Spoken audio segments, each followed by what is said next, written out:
Com a graça do Senhor, nós seguimos vendo o Evangelho de João, caminhando no Evangelho de João, este Evangelho que relata de uma maneira tão profunda, tão próxima, né, tão viva a, a vida de Jesus, a maneira que Jesus esteve vivendo seu ministério terreno, e João, pela direção do Espírito Santo, se preocupa, né, ou se ocupa em manifestar esse ministério terreno de Jesus, mostrando Jesus como alguém divino, o Filho de Deus, vivendo como filho do homem, né? Então, nós vamos caminhar com Jesus hoje no Evangelho de João, capítulo 6, dos versículos 22 ao 29. Lembrando desse evangelho, né, este capítulo 6, é um capítulo grande que nós não teríamos condição de estudá-lo se não fosse dessa maneira, né, tomando a, a cada reunião alguns versículos, né, porque este é um capítulo extremamente denso, um capítulo extremamente profundo, e nós vamos pouco a pouco, né, caminhando, meditando, pedindo a direção do Senhor para poder compreender, tomar a palavra e viver pela palavra, né? Porque somente as palavras do Senhor são espírito e são vida. Aproveitar, antes de nós darmos a sequência, a leitura do texto de hoje, pedir mais uma vez pela direção do Senhor, né? Pai, em nome de Jesus, o único nome que foi dado aos homens pelo qual importa a salvação é no nome de Jesus que nós estamos reunidos, congregados, no nome de Jesus Cristo, o Filho de Deus, o ungido, o Messias, aquele que é a vida eterna, aquele que é o Salvador, que é o Redentor, aquele que é o Senhor. E nós nos reunimos nessa noite, Senhor, diante da tua bendita palavra, pedindo pelo teu Espírito Santo. Conduza-nos nessa noite, dando sabedoria, revelação, entendimento. Abra os nossos olhos espirituais. Senhor, ainda que nós já tenhamos lido, visto, meditado nestes versículos, o Senhor é poderoso para nos dar mais visão, mais entendimento, uma luz nova, uma luz mais intensa, e especialmente tornar estas palavras nosso alimento, tornar estas palavras o nosso norte, o nosso alicerce, por onde nós vamos andar. Nós pedimos que o Senhor nos ilumine e nos dê aplicação na tua bendita e santa palavra nessa noite, em nome de Jesus. Vamos então, queridos irmãos, olhar para o nosso texto de hoje, Evangelho de João, capítulo 6, Evangelho de João, capítulo 6, dos versículos 22 a 29. No dia seguinte, a multidão que ficara do outro lado do mar notou que ali não havia senão um pequeno barco e que Jesus não embarcara nele com seus discípulos, tendo estes partindo sós. Entretanto, outros barquinhos chegaram de Tiberíades, perto do lugar onde comeram o pão, tendo o Senhor dado graças. Quando, pois, viu a multidão que Jesus não estava ali, nem os seus discípulos, tomaram os barcos e partiram para Cafarnaum à sua procura. E tendo-o encontrado no outro lado do mar, lhe perguntaram: Mestre, quando chegastes aqui? Respondeu-lhe Jesus: em verdade vos digo, vós me procurais, não porque vistes sinais, mas porque comestes os pães e vos fartastes. Trabalhai não pela comida que perece, mas pela que subsiste para a vida eterna, a qual o Filho do Homem vos dará, porque Deus, o Pai, o confirmou com o seu selo. Dirigiam-se, pois, a ele, perguntando: que faremos para realizar as obras de Deus? Respondeu-lhe Jesus: a obra de Deus é esta, que creiais naquele que por ele foi enviado. João começa, né, este versículo 22, fazendo uma referência ao término daquilo que aconteceu com os discípulos e com Jesus, né, que nós vimos e foi relatado anteriormente, quando Jesus os acompanha ou os encontra no meio, né, ou os encontra no mar, durante a madrugada, né, ali por volta da quarta vigília. E então eles que haviam saído daquela região de Betsaida foram em direção a Cafarnaum. E quando eles chegam em Cafarnaum, João começa o versículo 2, o versículo 22, fazendo uma referência aos que tinham ficado aonde Jesus havia feito inicialmente o milagre dos pães. Então, João está fazendo uma referência a essa situação. Os discípulos de Jesus se deslocaram para Cafarnaum, a multidão ficou do outro lado, onde eles estavam, ali na região de Betsaida, onde havia sido feita a multiplicação dos pães, e eles então não perceberam que Jesus havia saído de lá.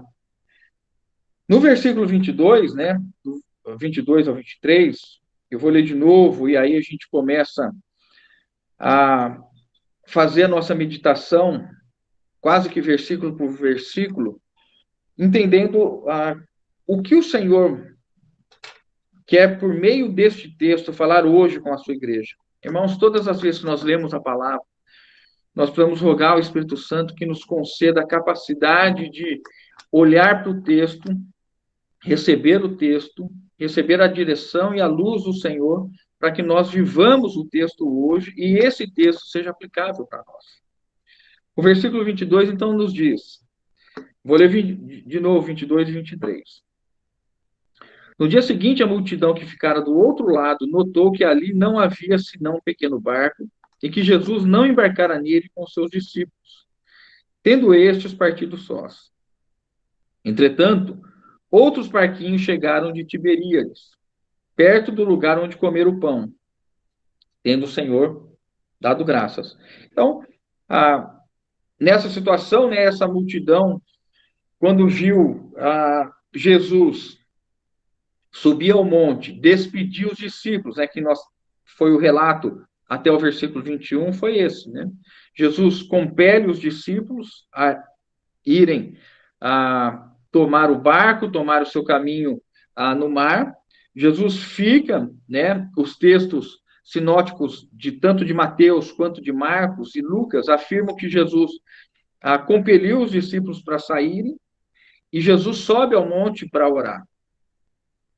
Só que a multidão que ficou ali não viu Jesus na quarta vigília, né? Por volta entre as 3 e as 6 da manhã, Jesus, então, na alta madrugada, Jesus, ele sai do monte e caminha sobre as águas em direção aos discípulos, que foi o relato visto anteriormente. Então, essa multidão está ali, neste lugar onde aconteceu a multiplicação dos pães, e outros barcos vindo da cidade de Tiberíades se achegam ali. Lembrando, irmãos, que no meio da madrugada houve aquela tempestade que levou os discípulos a se assustarem, e a tempestade, evidentemente, não ocorreu somente no lugar onde estavam os discípulos e os barcos, e provavelmente toda a região ali foi afetada, e esse deslocamento de barcos, né, pode ter se dado tanto para irem atrás de Jesus, tanto para acomodarem melhor da tempestade, né? Mas o fato é que de manhã eles olham e percebem que Jesus não está ali, nem os discípulos, e eles têm, então, uma atitude de procurar onde estavam os discípulos, né? Ou melhor, onde estava o Senhor. Mas no versículo 23, algo que eu queria com os irmãos olhar com atenção aqui. O versículo 23, a parte final, diz assim, né? Eu vou ler todo o versículo. Entretanto, outros barquinhos chegaram de Tiberíades, perto do lugar onde comeram o pão, tendo o Senhor dado graças. Por que o evangelista, né, dirigido, guiado pelo Espírito Santo, faz menção novamente que o Senhor deu graças? Ele não diz assim, no lugar onde Jesus multiplicara os pães, estaria absolutamente correto. Ele não disse no lugar onde Jesus houvera feito um grande milagre, estaria absolutamente correto. Ele não diz onde Jesus havia pego 5 pães e 2 peixes e alimentou uma multidão. O Espírito Santo leva o nosso evangelista, o apóstolo João, a dizer o seguinte: onde o Senhor havia dado graças. Essa expressão, essa observação feita pelo Espírito Santo através de João, tem uma finalidade. Lembrando que o Evangelho foi escrito já com quase 60 anos após a morte do nosso Senhor Jesus. O apóstolo João, então, como o último apóstolo vivo, ele já está com quase 90 anos. Então, lembrando que esse texto que foi escrito, o Evangelho, as cartas e o Apocalipse, são todos datados muito próximos. Então, nós, de uma maneira mais genérica, podemos dizer que este é um texto da década de 90, né, onde João está escrevendo, né, e do ano de 90, né, e onde João está escrevendo para as comunidades, para as assembleias, as congregações que já estavam caminhando com 40, 50, 60 anos após a partida física de Jesus, e já estavam sofrendo inúmeros ataques com relação à fé cristã. Então, nós entendemos, né, que João é levantado pelo Senhor por meio do seu Espírito Santo para trazer o ensino a respeito do ministério de Jesus, sendo ele o Filho de Deus, para que as comunidades ali pudessem ter tranquilidade, serenidade, que Jesus é o próprio Deus encarnado, como João começa o seu evangelho, o Verbo era Deus, o Verbo estava com Deus, para que nós tenhamos, nós cristãos, tenhamos convicção, a inteireza de fé, de que Jesus, ele é o Cristo, o Messias, o ungido, aquele que foi separado por Deus, e que, crendo nisso, nós tenhamos vida em seu nome. Então, quando nós vemos, tendo dado graças, aqui está sendo destacado que o Senhor, com uma atitude simples, que Jesus, o homem Jesus, o carpinteiro Jesus, o filho de José e Maria, que é o ungido, ele simplesmente deu graças àquilo que ele tinha em suas mãos.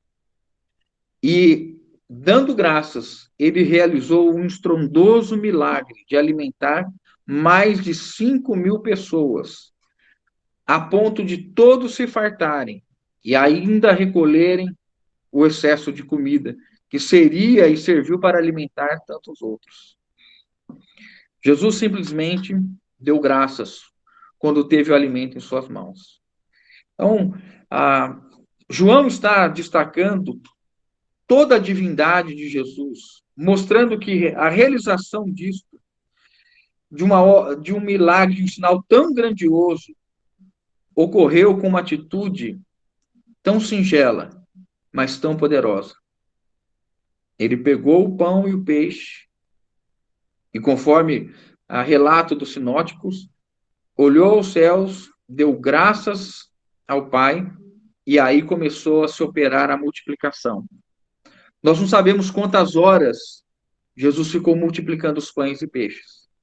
Porque para nós, se nós imaginarmos que cerca de talvez, no mínimo, 5.000 pessoas, fora mulheres e crianças, 5.000 homens, fora mulheres e crianças, se alimentaram, nós podemos ter dimensão de que talvez Jesus tenha ficado horas multiplicando os pães. E os seus discípulos, horas, servindo aqueles que estavam na multidão, a ponto de todos comerem e se fartarem. Dar graças, irmãos. Talvez aqui nós tenhamos um ensino singelo, mas muito poderoso. E nós sabemos disso, né? A palavra de Deus enfatiza o poder que opera em nós quando nós damos graças. Primeiramente, dentro desse cenário que Jesus deu graças, dar graças pelo alimento que nós temos. Dar graças porque nós temos comida em nossa mesa. Dar graças porque o Senhor tem provido o pão diário para nós.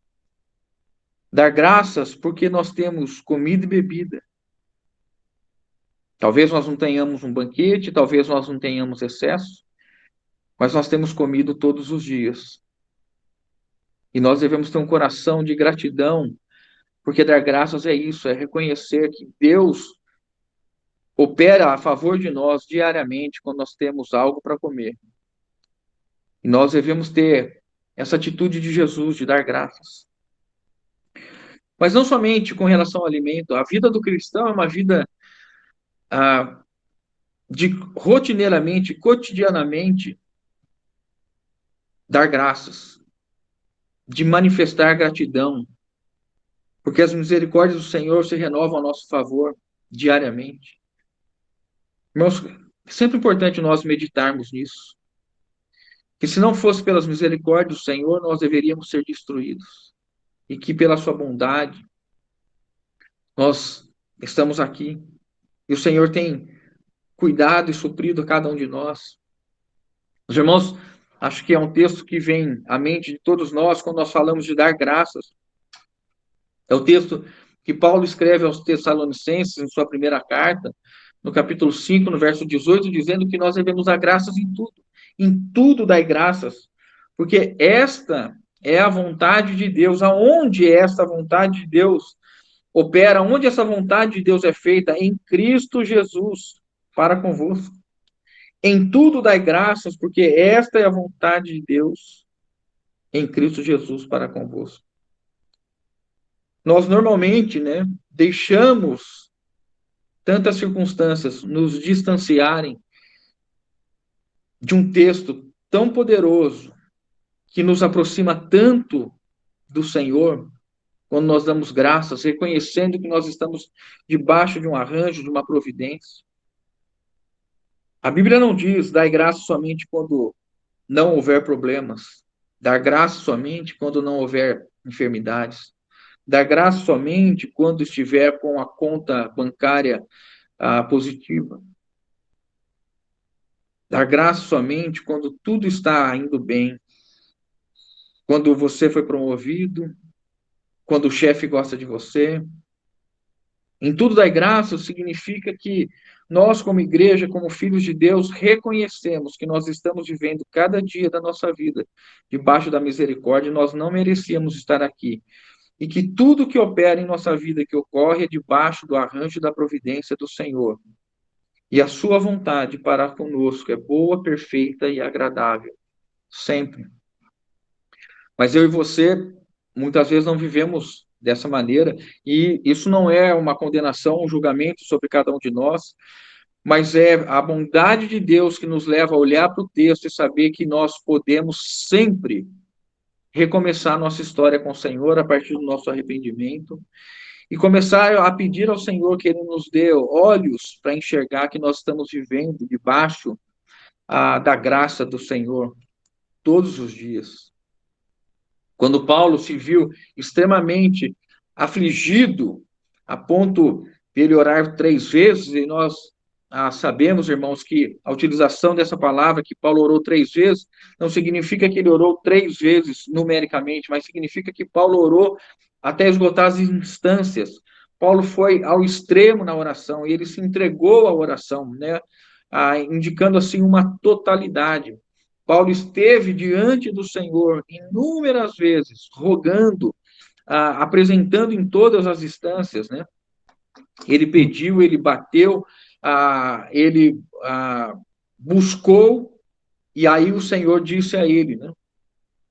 Paulo, Paulo, a minha graça te basta, porque o meu poder se aperfeiçoa na fraqueza. Por isso que o Espírito Santo, né, leva João a mostrar a atitude de Jesus, dar graças. Há uma multidão, há pessoas famintas, há crianças chorando, há pessoas insatisfeitas, há pessoas reclamando, há discípulos, aqueles que estão com você, que deveriam ser parte da solução, dizendo: manda embora, o problema é grande demais, nós não vamos dar conta, vamos deixar cada um se virar e torcer para que Deus abençoe e cuide de cada um de nós, e a gente fica aqui, e que o Senhor também nos guarde nesse momento. Mas a palavra nos mostra que o Senhor deu graças. Quero dar graças com os irmãos por nós estarmos reunidos nessa noite, ainda que seja dessa maneira, ainda que seja nessas circunstâncias. Eu quero dar graças aos irmãos, porque o Espírito Santo tem nos concedido vida no Senhor, tem nos concedido espírito no Senhor, tem nos concedido alegria no Senhor, tem nos dado justiça, a paz no Senhor. Eu queria agradecer aos irmãos, queria, juntamente com os irmãos, agradecer ao Senhor por isso. Então, nesse versículo 22 e 23, né, nós temos essa situação que João vai mostrando o cenário que estava ali, e o 24 e 25 vou ler para os irmãos. Quando, pois, viu a multidão que Jesus não estava ali, nem os seus discípulos, tomaram os barcos e partiram para Cafarnaum à sua procura. E tendo-o encontrado no outro lado do mar, lhe perguntaram: Mestre, quando chegastes aqui?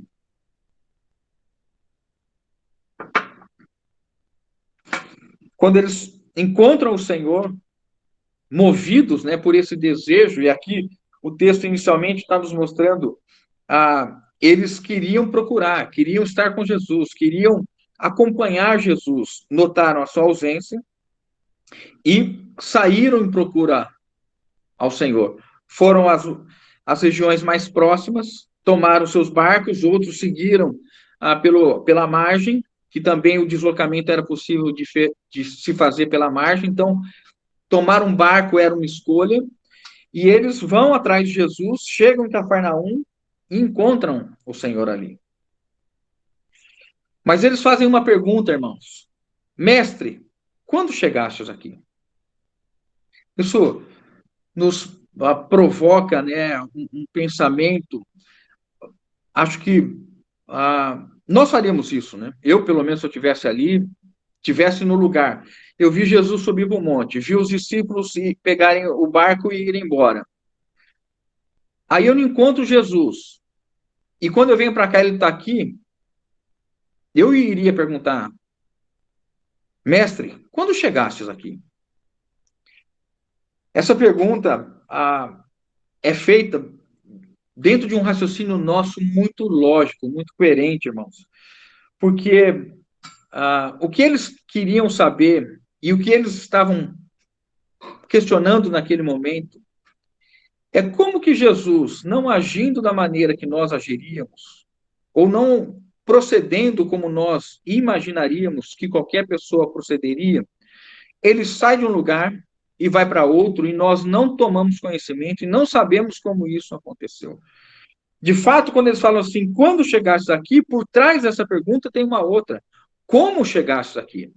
Nós não lhe vimos, nós não te vimos entrando em barco algum. Nós não vimos o senhor passando a margem. Nós não vimos o senhor descendo do monte e indo para Cafarnaum. Quando? Como? Qual a maneira que o senhor fez para estar aqui? E essa maneira que muitas vezes nós colocamos diante do Senhor, como Jesus age, como Jesus procede, como Jesus se desloca, como Jesus se movimenta em nossa vida, nos faz tantas vezes indagar o Senhor: mas Senhor, eu teria feito isso, eu sairia daqui, pegaria um barco, pediria para alguém ir remando, comunicaria que eu estaria saindo daqui. Eles estão olhando para Jesus, ainda vendo somente um homem que fez um grande milagre. Mas estão ainda distante de reconhecer que eles estão olhando para aquele que realiza todas as coisas, para aquele que é o Criador dos céus e da terra, para aquele que movimenta. Tem alguém que está com o microfone aberto, por gentileza. Tadinho. É aquele que realiza e cria todas as coisas. Irmãos, a nossa relação com o Senhor, ela precisa se pautar por isso.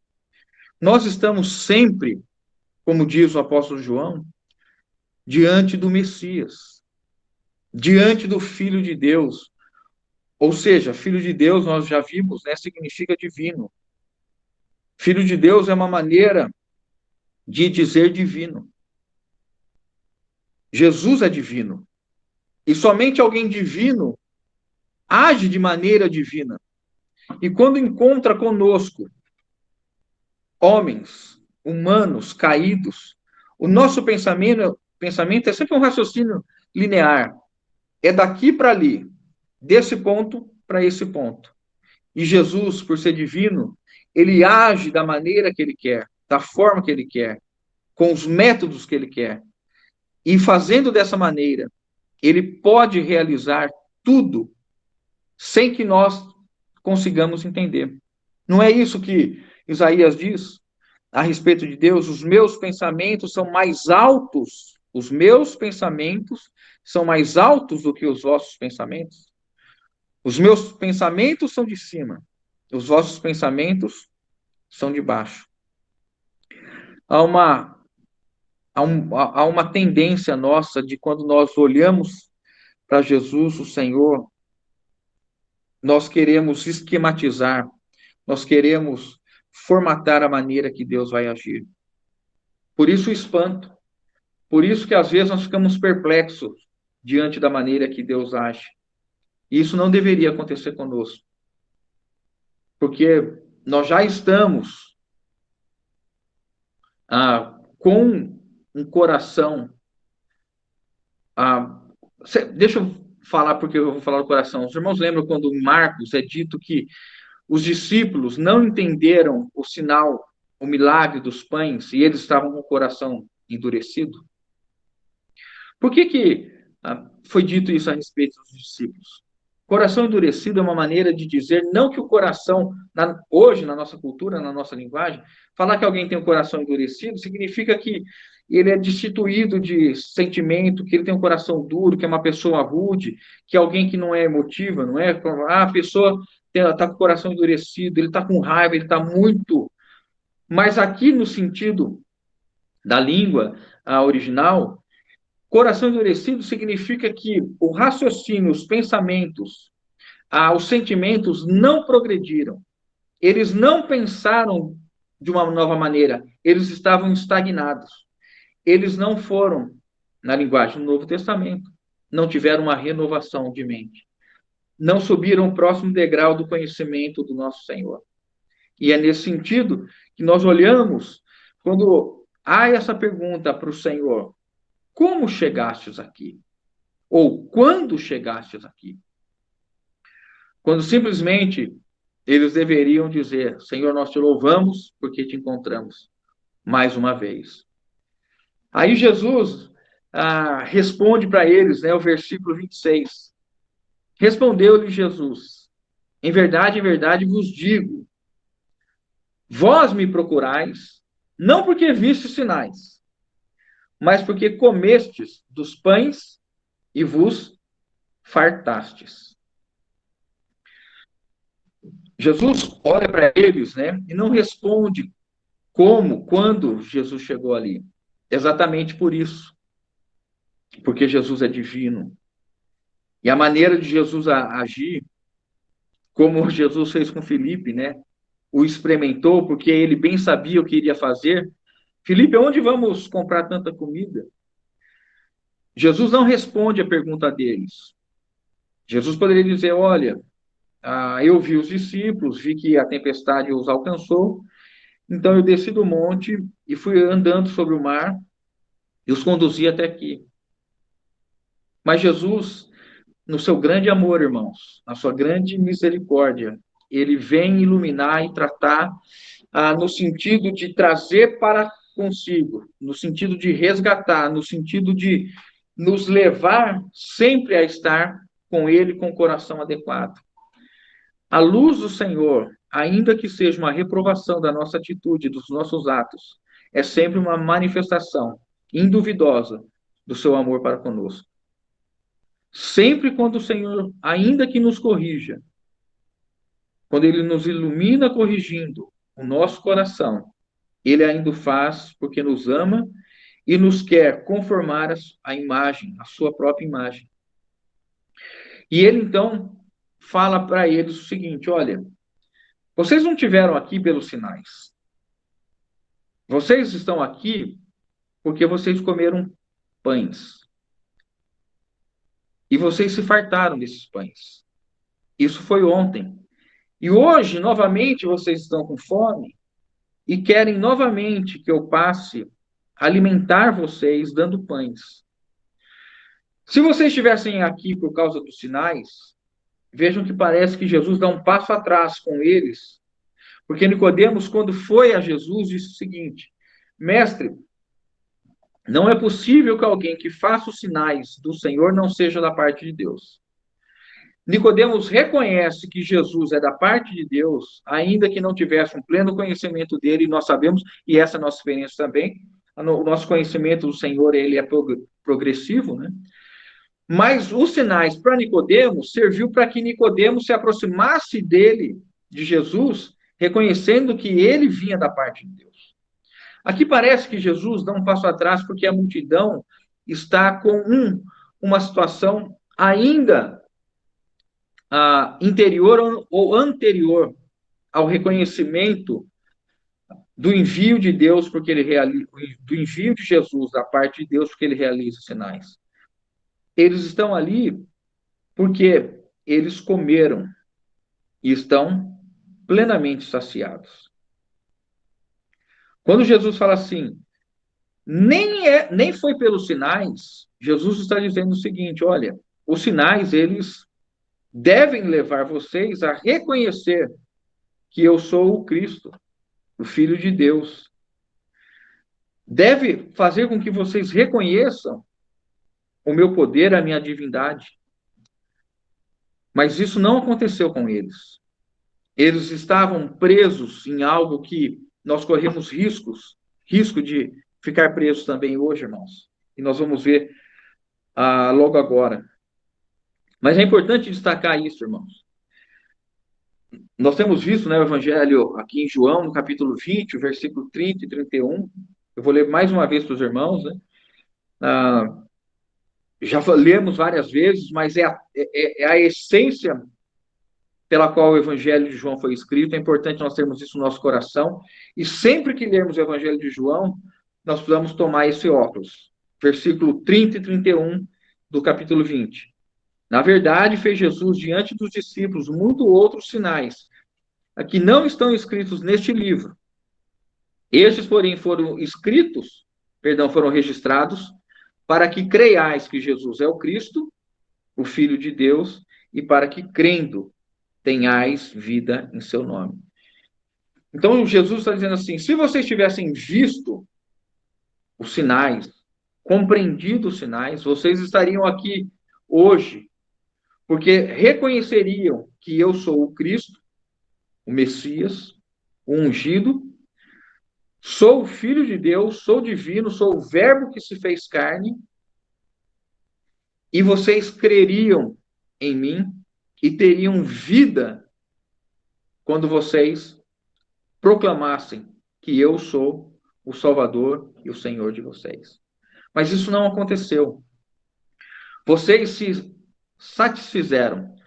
Olhem, irmãos, para a última palavra do versículo 26.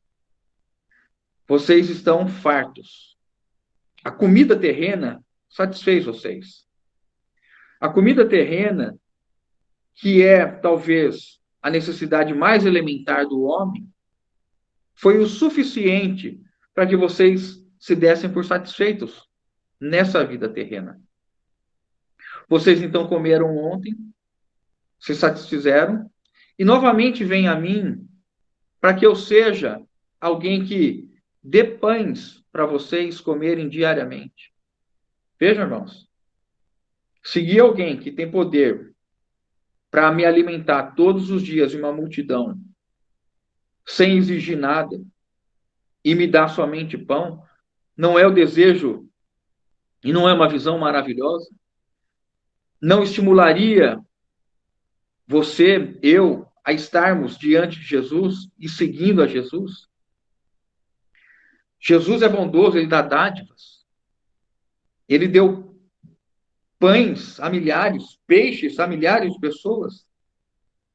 Mas isso foi ontem. E hoje, Jesus, eu quero estar de novo com o Senhor para que o Senhor de novo me dê dádivas. Me dá um pãozinho, me dá um peixinho hoje de novo. E Jesus, então, fala para eles e mostra para eles, no sentido de que o coração deles mude, que eles tenham uma outra visão, que eles clamem ao Senhor para que haja uma mudança no coração deles. E Jesus aqui aponta, irmãos, um risco que todos nós corremos, nós que já somos convertidos, que somos habitados pelo Espírito Santo e que faz parte da luta que nós temos diariamente. Porque aqui a representação de que eles comeram e se fartaram indica que esse alimento, que estar satisfeito, é uma ação de alguém que tem o ventre como Senhor. Vejam aqui comigo, se os irmãos quiserem anotar o texto de Filipenses 3, do 17 ao 21. Eu vou ler na Nova Versão Internacional. Eu gostei dessa versão para nós termos um entendimento a respeito de como Jesus está lidando com eles e mostrando um risco que pode nos atingir também. Então, Filipenses 3, do 17 ao 21. Versão NVI. Irmãos, sigam unidos o meu exemplo, Paulo dizendo, né? E observem os que vivem de acordo com o padrão que lhes apresentamos. Pois, como já lhes disse repetidas vezes, e agora repito com lágrimas, há muitos que vivem como inimigos da cruz de Cristo. E como Paulo vai definir quem são esses inimigos da cruz de Cristo? Quanto a estes, o seu destino é perdição. O seu Deus é o estômago. O seu Deus é o estômago. A nossa versão diz que o ventre é o Senhor deles, né? O seu Deus é o estômago. E tem orgulho do que é vergonhoso. Eles só pensam nas coisas terrenas. Aí Paulo mostra qual seria o caminho oposto a esses que estão sendo guiados e governados pelo ventre, pelo estômago, que fazem do seu estômago Deus, não no sentido do estômago órgão físico, mas que vivem para o seu ventre, vivem para o seu estômago, significa que vivem para os seus próprios interesses, que vivem e buscam o seu próprio benefício. E a igreja do Senhor, irmãos, não pode tomar esse caminho nunca. Eu e os irmãos jamais podemos tomar esse caminho de buscarmos um benefício próprio. Nada na terra é para o nosso benefício próprio. A única coisa que nós temos que foi dado a nós gratuitamente para o nosso benefício é o nosso Senhor Jesus Cristo. E quando nós nos relacionamos com o Senhor e o conhecemos, nós somos imediatamente também levados pelo Senhor a servirmos a outros. Então, a nossa relação, a nossa vida cristã, ela tem que cada vez mais destruir a nossa individualidade, destruir os nossos egoísmos, o nosso ego, né? A nossa egolatria, né? Nós, às vezes, podemos idolatrar o nosso ego. É a minha vontade, os meus pensamentos, o meu desejo. As pessoas que estão comigo têm que atender e têm que concordar com o que eu penso, da maneira que eu quero, a hora que eu quero, da forma que eu quero. Os irmãos têm que me atender, os irmãos têm que estar à minha disposição sempre. E nós nunca estamos libertos, ou corremos o risco de não estar libertos desse Deus estômago, desse Senhor ventre, que nos faz somente olhar para nós e para os nossos interesses.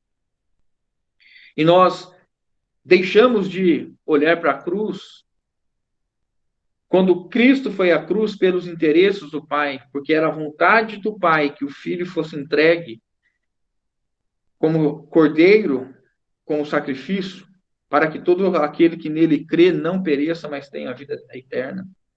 A primeira razão pela qual Jesus foi à cruz foi para satisfazer a Deus, o Pai.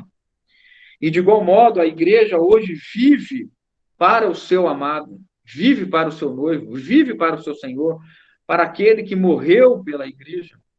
O texto de Efésios não nos diz isso, que o Senhor amou a igreja.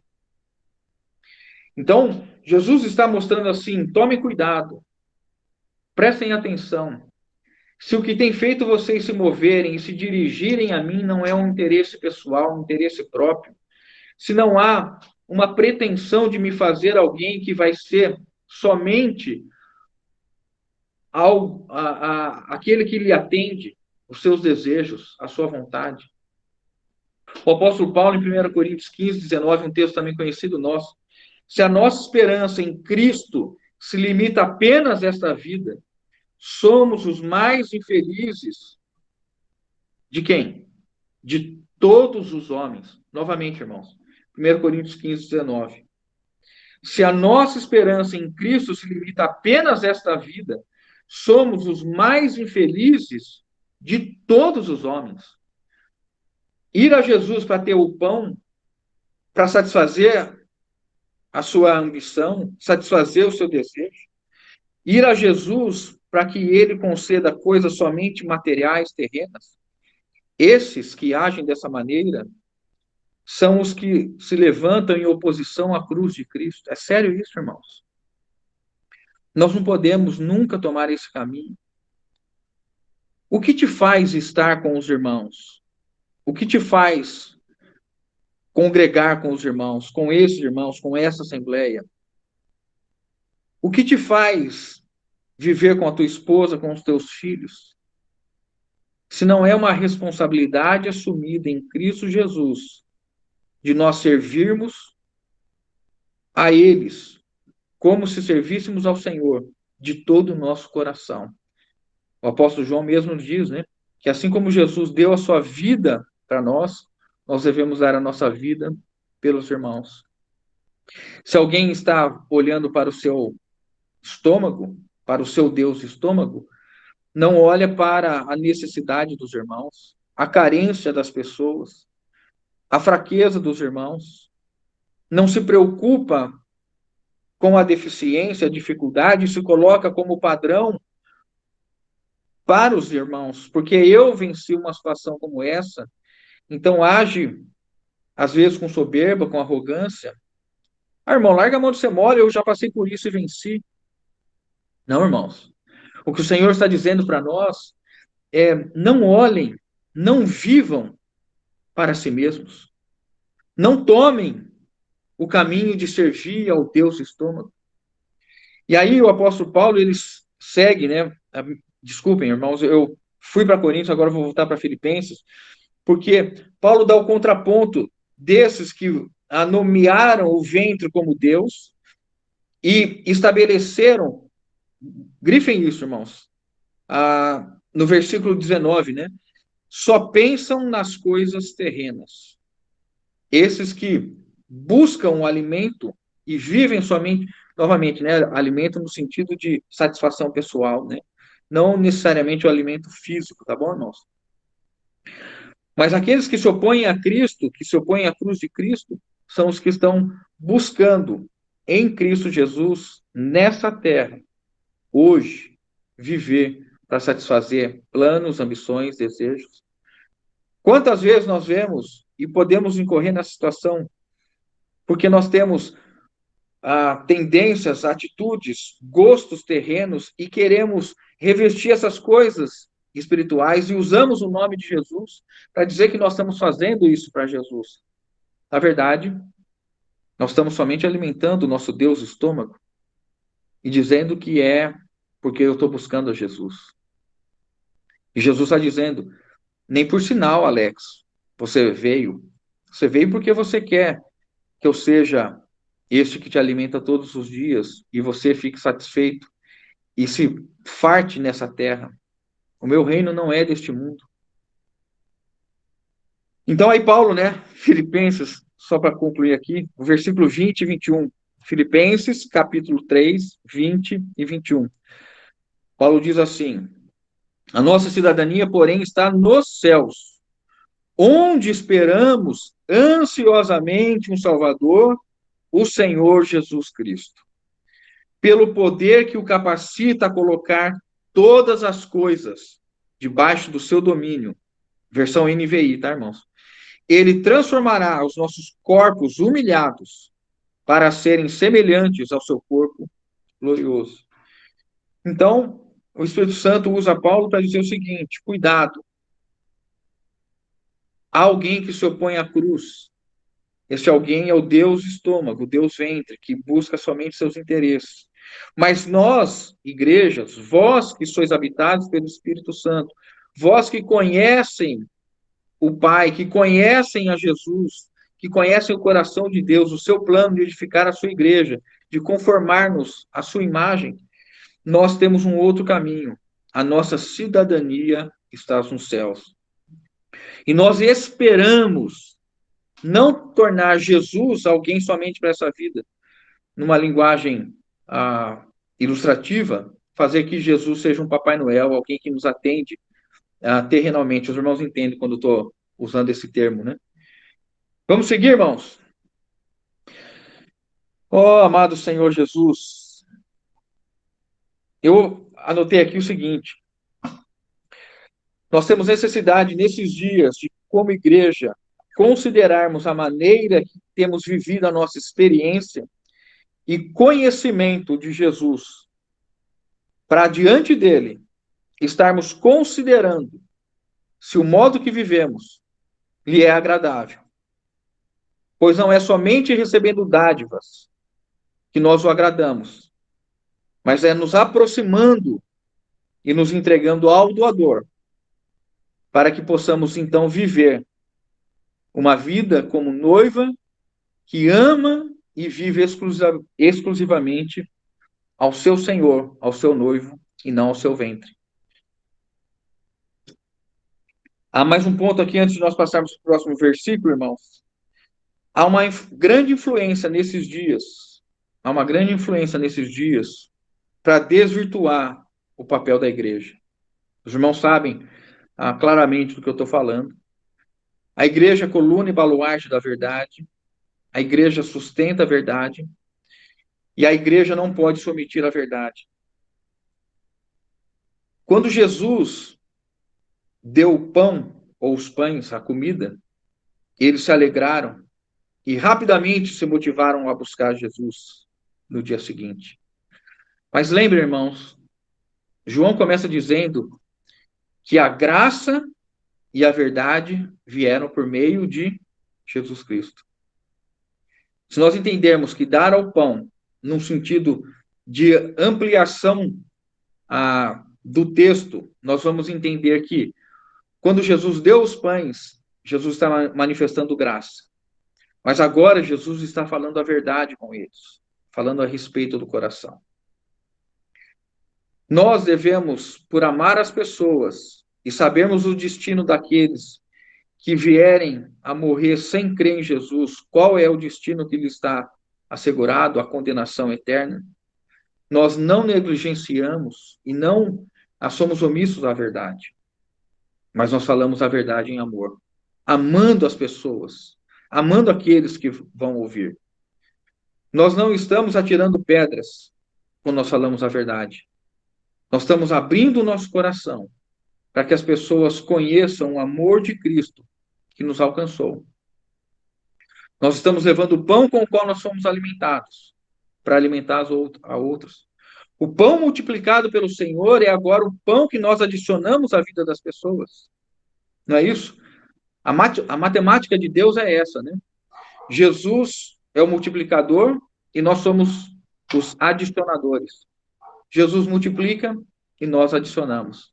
Jesus multiplicou os pães e os discípulos adicionaram na vida de cada um aqueles pães. Quando nós falamos a verdade, nós estamos dando um pão sincero, um pão asmo, um pão sem fermento, que no começo pode trazer algum tipo de desagrado, mas verdadeiramente vai ser o pão que alimenta. Vamos seguir então, irmãos? Versículo 27.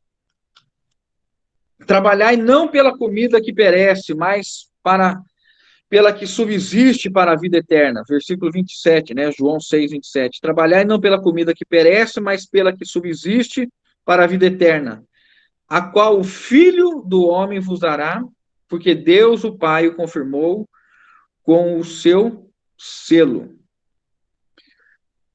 Então, Jesus sai desse... Sai não, né? Jesus aprofunda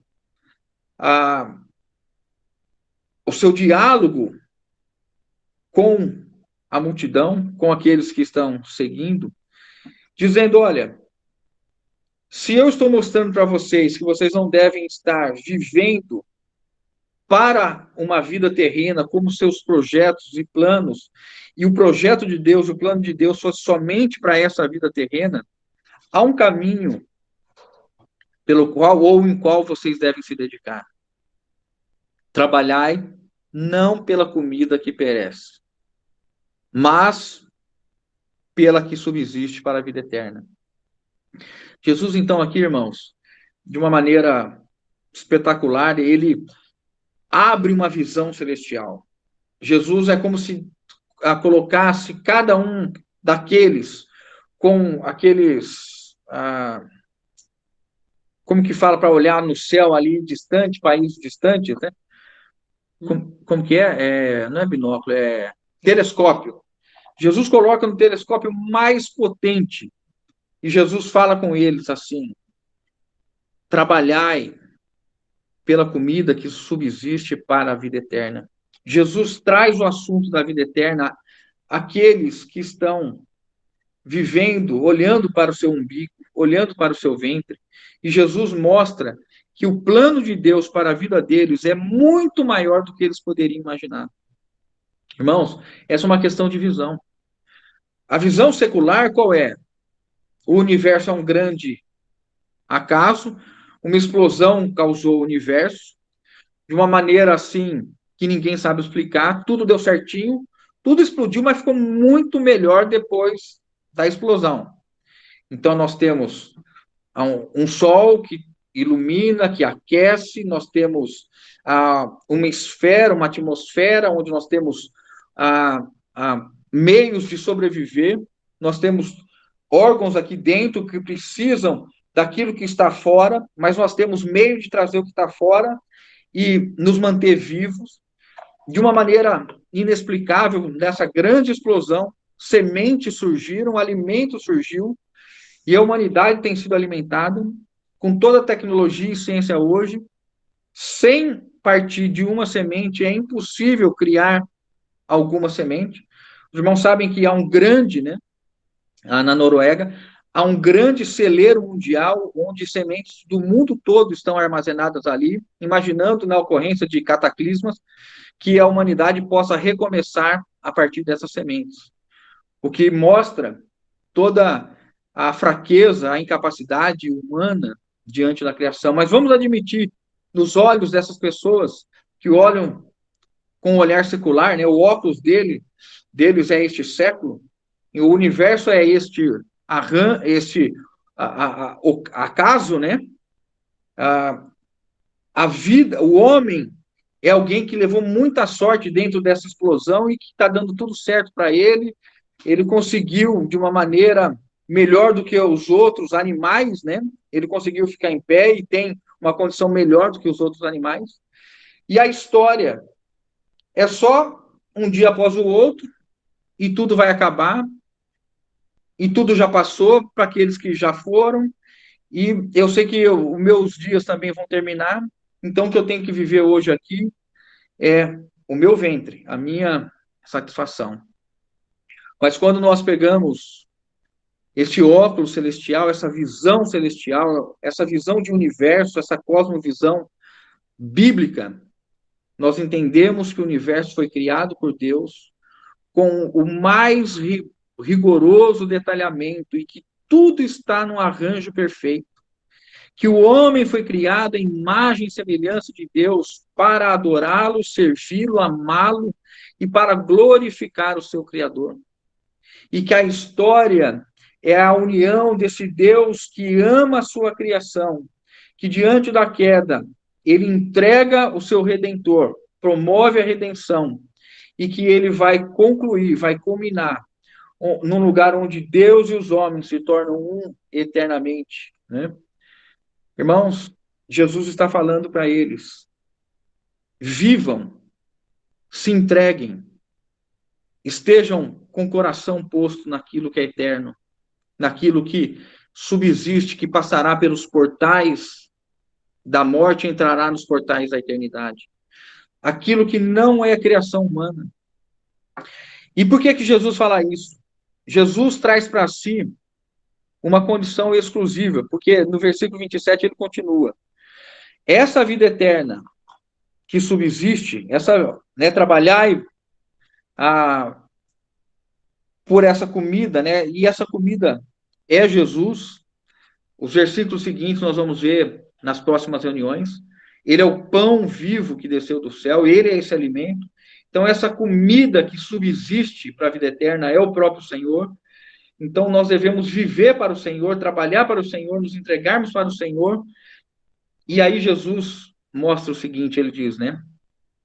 A qual o Filho do Homem, essa vida eterna seria entregue por Jesus, que é o Filho de Deus, na sua humanidade. Irmãos, isso é... Jesus, ele diz assim: o Filho do Homem vos dará. A vida eterna foi dada. Onde Jesus nos concedeu a vida eterna. Onde Jesus nos deu a vida eterna. Quando ele foi à cruz, quando ele morreu e ressuscitou, enviou o Espírito Santo. A vida eterna foi dada a todos os homens. Todos os homens que eu digo foi disponibilizada, aberta a todos aqueles que vierem a crer, porque a vida eterna pertence somente aos que creram no sacrifício do nosso Senhor e Salvador Jesus Cristo, não é? E então Jesus está dizendo assim: o Filho do Homem vos dará. E ele termina dizendo: e confirmou, ele, né, foi confirmado pelo Pai com o seu selo. Essa é uma frase muito importante, irmãos. Jesus está dizendo: há somente um em todo o universo que foi selado, que foi destinado, que foi comissionado, ungido, preparado para ser o doador da vida eterna. Quem é? Jesus. Ninguém mais pode dar a vida eterna. Homem nenhum pode dar a vida eterna. Fazer qualquer coisa pode dar a vida eterna. Nada que nós fizermos pode nos dar a vida eterna. Só um foi selado, foi carimbado, foi creditado por Deus, o nosso Pai, o nosso Senhor Jesus Cristo. Ele, então, recebeu o selo, foi ungido, né? E os irmãos lembram que no Antigo Testamento, unção se dava somente para os sacerdotes e para os reis. E Jesus, então, ele é ungido como sacerdote ou como sumo sacerdote. Jesus é o que aplaca a ira de Deus, porque o sacerdote fazia parte do processo onde o homem pecador, no ato do seu pecado, ele provoca a ira de Deus. E no sacrifício, quando a oferta era imolada e era destinada, então, era sacrificada, aquele aroma subia e agradava a Deus. Jesus na cruz, então, como Cordeiro de Deus, aplaca a ira de Deus sobre aqueles que vieram a crer em Jesus. Eu e os irmãos, hoje estamos livres da ira de Deus. Mas Jesus também foi ungido como rei. E como rei, ele tem a incumbência de fazer o seu reino avançar e destruir o seu inimigo. E por isso que Jesus, na cruz, destruiu o diabo, destruiu o velho homem, destruiu o pecado, destruiu a morte, e o reino de Jesus avança sobre toda a terra, né? Louvado seja o Senhor. Romanos 14, 17, nós estamos chegando à parte final, diz o seguinte: nesse contexto de reino, né, aproveitando que Jesus está falando de alimento e mostrando os equívocos que nós podemos incorrer, Romanos capítulo 14, versículo 17 diz: porque o reino de Deus não é comida e nem bebida, mas justiça e paz e alegria no Espírito Santo. Irmãos, nós como seguidores de Jesus, como os discípulos de Jesus, nós vamos a Ele, não pelas dádivas, mas porque Ele é o doador. Nós vamos a Ele não buscando as dádivas, mas buscando o doador, buscando agradá-lo, servi-lo, porque nós reconhecemos e entendemos que nós já estamos diariamente debaixo de dádivas. E nós nos entregamos a Ele como oferta, como manifestação de amor, porque nós reconhecemos que Ele nos amou primeiro. E tudo que nós fazemos hoje deve ser motivado pelo amor em satisfazer o Senhor. Irmãos, o versículo, então, 28, diz assim: dirigiam-se, pois, a ele, perguntando: que faremos para realizar as obras de Deus? E o 29, respondeu-lhe Jesus: a obra de Deus é esta, que creiais naquele que por ele foi enviado. Irmãos, é quase imediato, né? Quando Jesus fala para eles: trabalhem, se entreguem para a vida eterna, para a comida que subsiste para a vida eterna, de imediato eles já responderam quais são as obras. Porque essa é o nosso raciocínio. Como que eu, então, posso realizar as coisas que me vão levar para a vida eterna? A vida eterna deve ser conquistada por mérito. Isso era um pensamento muito comum do povo judeu. Que eles entendiam que eles deveriam viver de uma maneira que eles fossem recompensados. E eles não tinham o conceito de graça. E a graça veio por meio de Jesus Cristo. Então, Jesus, logo diante dessa pergunta, o que faremos para realizar as obras de Deus? Jesus diz assim: vocês não devem realizar nada, porque esta obra de salvação, esta obra que concede a vida eterna, é resultado única e exclusivamente da fé em mim. A obra de Deus é esta, que creiais naquele que por ele foi enviado.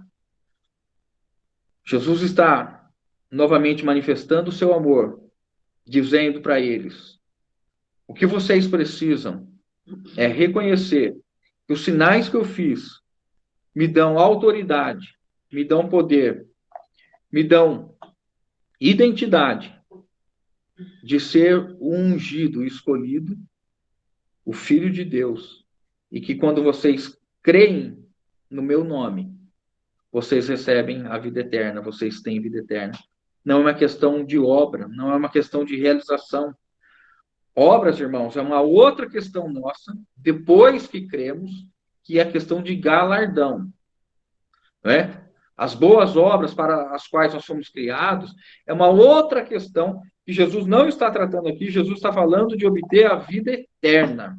A vida eterna está em nós crermos em Jesus Cristo. E a vida eterna é esta, João capítulo 17, 3. A vida eterna é esta, que conheçam a ti, o único Deus, e a Jesus Cristo, a quem tu enviastes. Né? E nós lemos no comecinho da reunião, né? Vou ler para os irmãos de novo, 1 João 5, e vamos finalizando aqui. 1 João, capítulo 5, versículo 11 e 12. E o testemunho é este, que Deus nos deu a vida eterna, e esta vida está no seu Filho. Aquele que tem o Filho, tem a vida. Aquele que não tem o Filho de Deus, não tem a vida. Por isso, irmãos, que é tão importante para nós olharmos que pela fé, e somente pela fé, é que o justo viverá. O caminho que Deus escolheu para nós vivermos é o caminho da fé.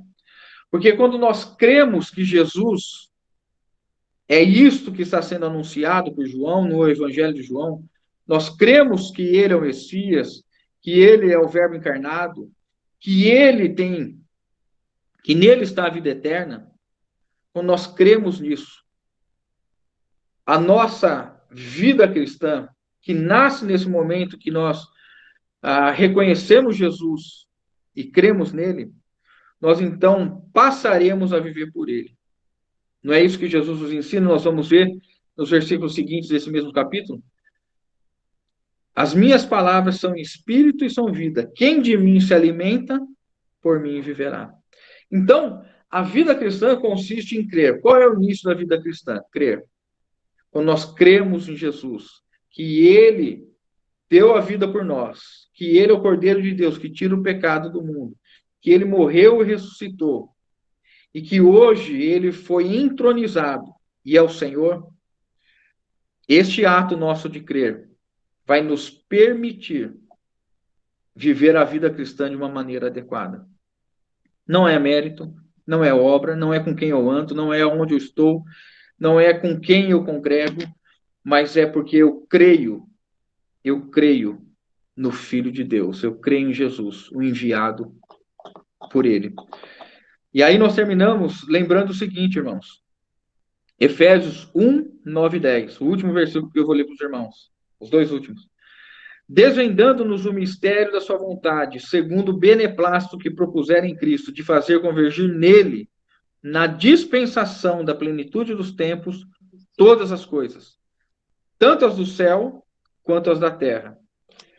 Então, o plano de Deus, o propósito de Deus é fazer com que tudo, inclusive nós, inclusive a sua igreja, esteja encabeçada em Cristo, seja reordenada e que todas as coisas dos céus e da terra sejam alinhados, encabeçados por Jesus.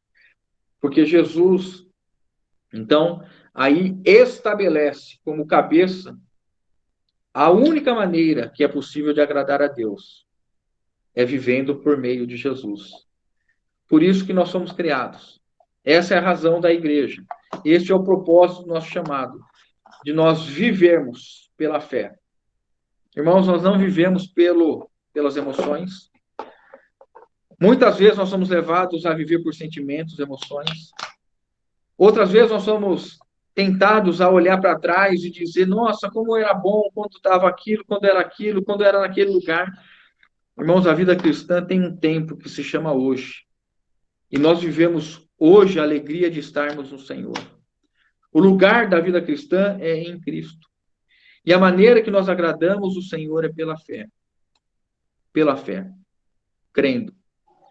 Por isso que quando Jesus se apresenta como os 7 eu sou que nós temos aqui no Evangelho de João, e nós vamos ver nos próximos versículos, primeira vez que Jesus diz, eu sou o pão da vida, eu sou a luz do mundo, eu sou a porta das ovelhas, eu sou o bom pastor, eu sou a ressurreição e a vida, eu sou o caminho, a verdade e a vida, eu sou a videira verdadeira.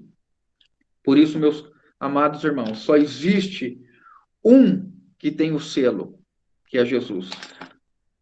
Ele é o único em que nós devemos crer, o único. E crendo no nome dele, nós temos vida eterna. Louvado seja o Senhor. Que nós, como igreja, irmãos, tenhamos esse coração, que nós estejamos cada vez mais íntimos e próximos do Senhor, porque nós queremos viver somente para agradá-lo, independente das dádivas. Nós prosseguimos conhecendo o Senhor. Conheçamos e prossigamos em seguir o Senhor. Que algum irmão, alguma irmã possa então, ou alguns irmãos e algumas irmãs, possam orar no encerramento agora, né? Amém. Amém.